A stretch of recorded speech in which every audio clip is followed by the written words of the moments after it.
स्वास्थ्य चर्चा में श्रोताओं, हमारे आज के मेहमान हैं डॉक्टर आयुष त्यागी। डॉक्टर आयुष त्यागी एक एंडोडोंटिस्ट हैं, यानी दांतों की नसों के इलाज के विशेषज्ञ।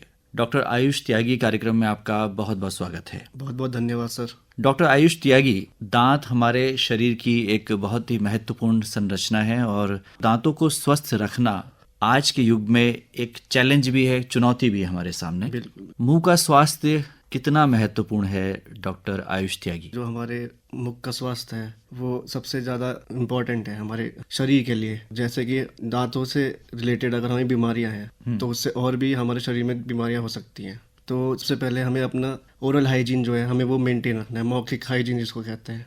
तो वो हमें बचपन से ही स्टार्ट करना चाहिए। जैसे कि कोई न्यू बॉर्न बच्चा है तो उसमें दांत तो होते नहीं है, गम पैड्स होते हैं, तो हमें उनका ख्याल कैसे रखना है। तो जो उनके पेरेंट्स वगैरह हैं क्या कर सकते हैं, या तो गीली कॉटन या फिर कोई सूती कपड़ा गीला करके गम पैड्स पे हम उनको क्लीन कर सकते हैं, जिससे कि बच्चों की मतलब ओरल हाइजीन है वो मेंटेन हो सकती है। ये आप नवजात शिशुओं की बात कर हाँ रहे जी, हैं। हाँ जी। और फिर जैसे कि बच्चों के दांत जो है 6 महीने से 6 साल तक रहते हैं, वो प्राइमरी टूथ होते हैं, मतलब कि बच्चों के दांत जो हमारे दूध के दांत कहलाते हैं। तो उनको हम कैसे मजबूत कर सकते हैं या फिर हम सुरक्षित रख सकते हैं, क्योंकि जो पेरेंट्स है वो ज़्यादा ख्याल नहीं रखते, वो सोचते हैं कि दूध के दांत है ये तो टूट नहीं। तो उसके लिए हम ध्यान रख सकते हैं, जैसे कि बच्चों के कोई कीड़ा लग गया, कोई कैविटी हो गई है तो पेरेंट्स जो है ध्यान नहीं देते, तो हम वहीं पे ही हम उनको रोक सकते हैं। डॉक्टर आयुष त्यागी, आपने सही बताया कि जो 6 वर्ष तक बच्चों के जो दांत हैं वो प्राइमरी टूथ उन्हें कहते हैं और वो टूटते हैं, लेकिन उनका भी ध्यान रखना बहुत जरूरी है। किस तरह की कैविटी उसमें बन रही है, सड़न उसमें हो रही है, तो उसको पेरेंट्स ध्यान रखें और उसका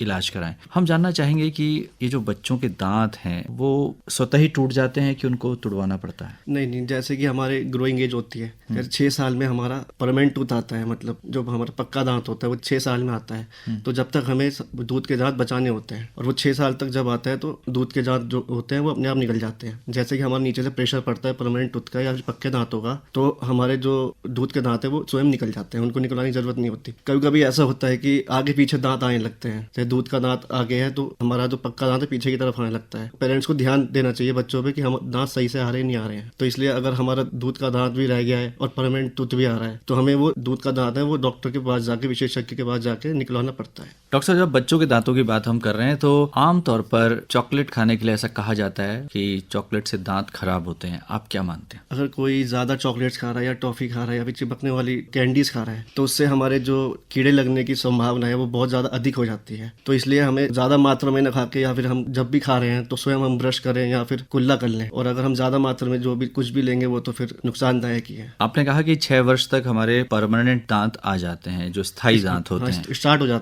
हो जाते हैं। थोड़ा बताएं कि हमारे दांतों के जो प्रकार हैं वो क्या हैं और कार्य क्या है? जैसे हमारे आगे के होते हैं उनको सेंट्रल इंसाइजर कहते हैं, वो हमारे काटने के काम आते हैं। और जो हमारे पीछे की जाड़ रहती है वो हमें चबाने के लिए काम आती है। तो ये मतलब दांतों के अलग अलग भूमिका है। अब हमारे श्रोताओं को बताएं कि आम तौर पर दांतों की जो सफाई है वो किस तरह से की जानी चाहिए? सबसे पहले तो हमें 2 टाइम्स मतलब 2 बार दिन में हमें ब्रश करना चाहिए, और ब्रश करने के बाद हमें माउथ वॉश जरूर करना चाहिए। और हमें जो हमारा ब्रश है वो भी नियमित रूप से हर 3 महीने में चेंज करना चाहिए, जो कि किसी को पता नहीं है कि हमें टूथब्रश कितने टाइम में चलाते हैं। लोग क्या करते हैं कि जब तक वो घिसता नहीं है, जब तक खत्म नहीं होता, जब तक वो करते रहते हैं। तो ऐसे नहीं है, हमें हर 3 महीने में अपना टूथब्रश चेंज करना चाहिए। और हमें टूथब्रश जो है हमें सॉफ्ट ब्रिस्टल वाला चाहिए, जो बिल्कुल सॉफ्ट रहता है, ज्यादा हार्ड। और जो हमारी टेक्निक रहती है ब्रश करने की, हमें ज्यादा हार्ड नहीं करनी है। उसकी भी अलग टेक्निक होती है कि ब्रशिंग टेक्निक हम कैसे कर रहे हैं। अगर आप वो अच्छे से कर रहे हैं तो आपके दांत में कभी कोई भी सड़न नहीं होगी या फिर कोई भी मतलब दिक्कत नहीं आएगी आगे। थोड़ा बताएं कि टेक्निक क्या है? टेक्निक है जैसे कि आप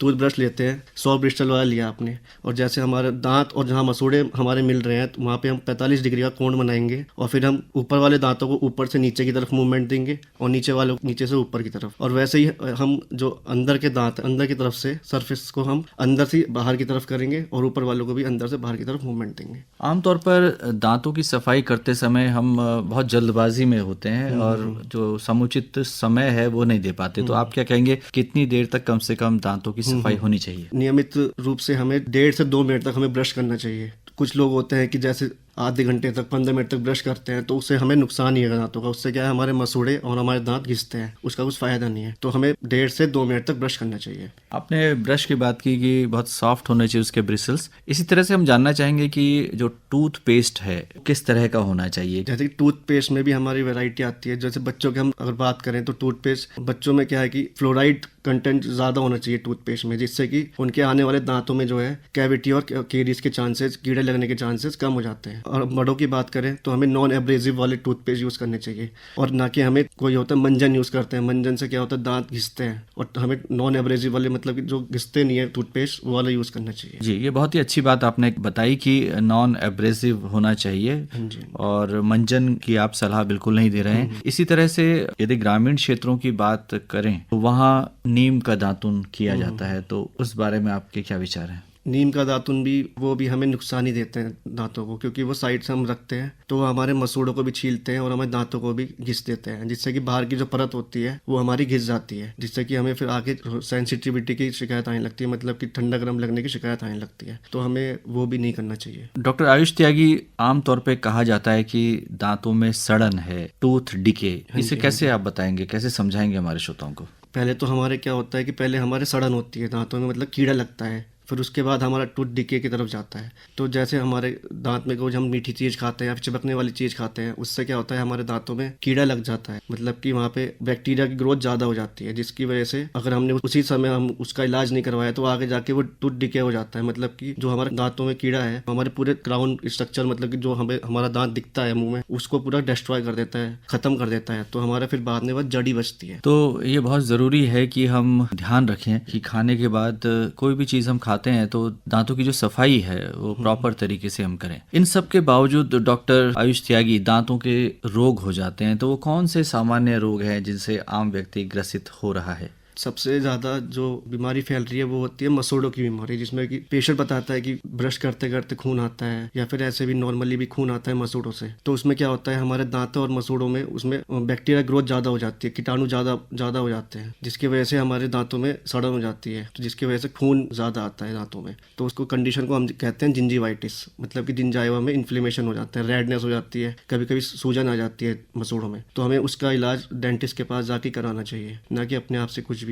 तो डेंटिस्ट क्या करते हैं, क्लीनिंग करते हैं दांतों की, फिर उसके बाद आपको माउथ वॉश प्रेस्क्राइब करते हैं आपके ओरल हाइजीन के हिसाब से। पायरिया की भी काफी चर्चा की जाती है, ये बताएं हमारे श्रोताओं को कि पायरिया क्या है? पायरिया भी एक तरह का जिंजीवाइटिस जो बीमारी है, अगर उसको भी हमने कंट्रोल नहीं करा, हमने नजरअंदाज कर दिया, तो ये जाके हमारा पायरिया की तरफ ग्रोथ हो जाती है। इसमें क्या होता है, हमारे सारे मसूड़ों में और सारे दांतों में प्लाक या फिर टार हम कहते हैं, वो जम जाता है मसूड़ों में, जिसकी वजह से हमारे मसूड़ों में सीमेंट टाइप, मतलब कैलकुलस कहते हैं उसको, वो जम जाता है वाइट। तो उसको हमें जो वो अगर आगे जाके हमारे मतलब जो है हड्डियों को भी गलाने लगता है, जिसकी वजह से हमारे दांत ढीले पड़ जाते हैं। तो उस कंडीशन को हम कहते हैं पेरियोडोंटाइटिस। हमारे श्रोता आपसे ये भी जानना चाहेंगे कि डायबिटीज का प्रकोप लगातार बढ़ रहा है और हमारे देश को डायबिटीज की राजधानी भी कहा जाता है। डायबिटीज का दांतों पर क्या प्रभाव होता है डॉक्टर आयुष त्यागी? डायबिटिक वाले पेशेंट में हमें सबसे ज़्यादा ध्यान देना पड़ता है, क्योंकि उनमें सबसे ज़्यादा जो हमारे पेरियोडोंटाइटिस या फिर हम कह सकते हैं कि जिंजिवाइटिस की कंडीशन ज़्यादा पाई जाती है। तो उनमें क्या होता है, हमें जब हम सर्जिकल प्रोसीजर करते हैं तो हमें उनमें मतलब कि खून कंट्रोल हमें करना होता है, तो उनमें हमें कंडीशन में हम ज़्यादा कर नहीं पाते। तो उसमें है कि उनका रक्तस्राव ज़्यादा ना हो और हीलिंग भी उनकी बहुत देर से होती है। हीलिंग भी डिलेड हो जाती है उनमें, अगर हम कोई भी सर्जिकल प्रोसीजर कर रहे हैं तो। आमतौर पर जो गर्भावस्था है उसके दौरान ये देखा जाता है कि मसूड़ों में सूजन आ जाती है महिलाओं में, क्या कारण है? जो हमारी प्रेग्नेंट वुमेन होती हैं तो उसमें ज़्यादा चांसेस होते हैं कि हमारे जो मसूड़े हैं उनमें सूजन आ जाती है, इन्फ्लेमेशन हो जाता है। वो इसलिए होता है क्योंकि हमारे उस अवस्था में हार्मोनल चेंजेस होते हैं, तो उसकी वजह से इनमें ये बीमारी आ जाती है, सूजन की, मसूड़ों की, रेडनेस वगैरह। तो हमें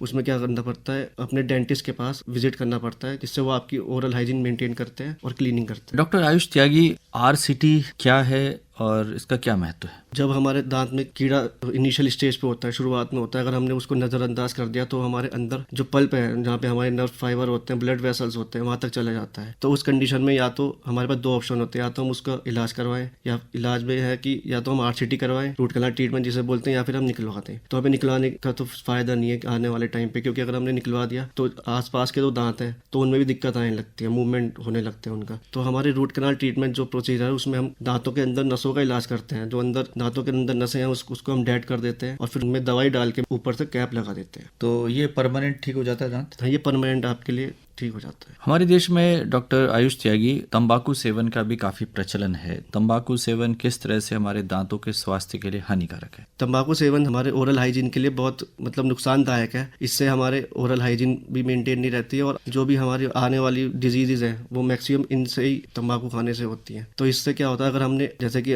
कोई तंबाकू खाता है और वो एक ही तरफ रखता है तो वहाँ पे क्या होता है, फिब्रिन कोलेजन हो जाता है। वहाँ पे हमारे जो गालों की मतलब लेयर्स होती है वो कड़क हो जाती है, जो आगे जाके अगर हमने स्टॉप नहीं करा, उनको रोका नहीं, तो आगे जाके वो कैंसर का रूप ले लेती है। तो माउथ कैंसर के पीछे तंबाकू सेवन एक बहुत बड़ा कारण है। डॉक्टर आयुष त्यागी, तंबाकू सेवन से हमारे दांतों का जो रंग है वो भी प्रभावित होता है? अगर हम लगातार तंबाकू खा रहे हैं या फिर किसी और सिगरेट पी रहे हैं तो उससे क्या है, हमारे दांतों में कलर है, स्ट्रक्चर है, वो चेंज हो जाता है। उसमें क्या है, स्टेन हम बोलते हैं, स्टेन्स हो जाते हैं उसमें, जो हमारे दांतों के अंदर तक चले जाते हैं। अक्सर ये कहा जाता है कि विजडम टूथ आ रहा है तो इससे दर्द हो रहा है। विजडम टूथ या अक्कल दाढ़ ये क्या है? जो हमारी अक्ल दाढ़ है वो हमारी 15 साल से 25 साल के बीच में आती है। तो इसमें हमें सबसे ज़्यादा ध्यान देना चाहिए कि जब हमारे दांत आता है तो वहाँ पे वो क्या है, साइड वाले दांत में प्रेशर करता है, जिसकी वजह से हमारे क्या है आगे वाले दांतों में भी दर्द होता है और जो निकल रहा है उसमें भी दर्द होता है। और कभी कभी क्या होता है, जो अक्ल दाढ़ होती है वो पूरी नहीं निकल पाती है तो उसके ऊपर मसूड़ा रह जाता है। तो वहाँ पे क्या होता है, फिर हमारा खाना जो है वो वहाँ फंसने लगता है, जिसकी वजह से वहाँ इन्फ्लेमेशन हो जाती है, जिसकी वजह से बहुत पेन हो जाता है या फिर रेडनेस हो जाती है मसूड़ों की, जिसको अपने डेंटिस्ट के पास जाके ट्रीटमेंट करा सकते हैं। डॉक्टर आयुष त्यागी,